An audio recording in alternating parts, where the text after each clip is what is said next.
አይሾ ስፒድ እንግዲህ የዋዛ አይደለም። እንግዲህ ስታርሊንክ ኢትዮጵያ ላይ ተከልክሏል። ያው እቃውን ይዞ መግባት እንደማይችል ቢገባም ይያዛል ብያችሁ ነበር።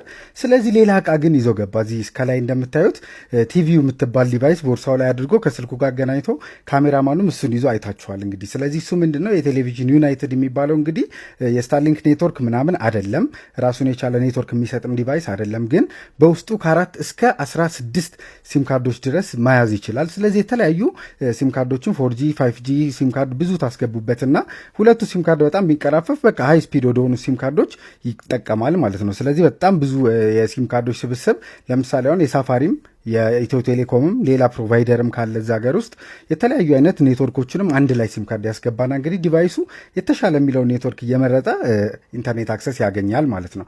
ስለዚህ ብዙ ጊዜ ለቴሌቪዥን ጣቢያዎች እንዲሁም ደግሞ እንደዚሁ ላይቭ ስትሪም የሚያደርጉ ሰዎች ይጠቀሙታል። ስለዚህ ለሀገራችንም እንግዲህ አንድ ነገር አስተዋውቆናል ማለት ነው። ብዙ ጊዜ ላይቭ ስትሪም ላይ ምናምን ኔትወርክ አስቸገረ ምናምን የምትሉ እንግዲህ የተለያዩ አይነት ሲም ካርዶችን ውስጥ በማስገባት 2-3 4G 5G ሲም ካርድ ጨምራችሁ የተሻለውን ኔትወርክ ወስዶ እንግዲህ ላይቭ ስትሪም ማድረግ ይችላል። ሃይ ፐርፎርማንስም ይኖረዋል ማለት ነው። ያው የአይሾ ስፒድን ምርጫ ሳላደንቅ አላልፍም። መልካም ጊዜ